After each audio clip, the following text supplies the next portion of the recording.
ছোট্ট ব্লগ নানির বাড়ির আম গাছে পাকা পাকা আম। এই আমার বন্ধু গাছে ওইটা খাইতেছে আর আমি চায়ে চেয়ে দেখতেছি। এই হইতেছে পাকা পাকা টুসটুসা আম, যেগুলো এখন আমি খামু।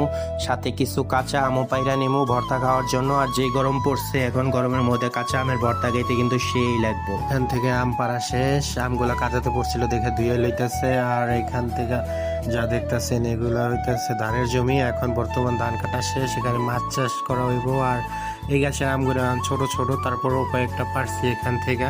আর আম পাড়ার শেষে প্রায় অনেকগুলো আম হয়েছে, এই যে ব্যাগের মধ্যে দেখতেছেন। আর ব্যাগ নিয়ে এখন আমি বাসার উদ্দেশ্যে রওনা হয়ে গেছি। আর রাস্তায় যাইতেছিলাম, হাঁটতে হাঁটতে প্রচুর গরম, ঘামে গেছি একদম। বাসায় যেয়ে যখন আমগুলো ঢালছি, এক বল আম হয়েছে। আর এই উপরের গুলা বাইসা বাইসা রাখছি, এগুলা পাকা, এগুলা এই যে কাইটা খামু। আর দেখতেছেন এই যে একদম গাছ পাকা আম, সেই রকম লাগছে। এই সিজনে এই প্রথম এভাবে গাছ পাকা আম খাইতেছি। আর বাদ বাকি যে কয়টা ছিল কাঁচা পাকা মিলে ভর্তা বানাইছি। আর এই যে দেখেন, আমি জানি আপনাদের দেখা জিবলাই পানি এসে পড়ছে, মিশা কথা কইবেন না, আমি কিন্তু বুঝি ঠিক আছে। তো এখন আমি খামো। টাটা, এই ছিল ব্লগ, আর ব্লগ শেষ।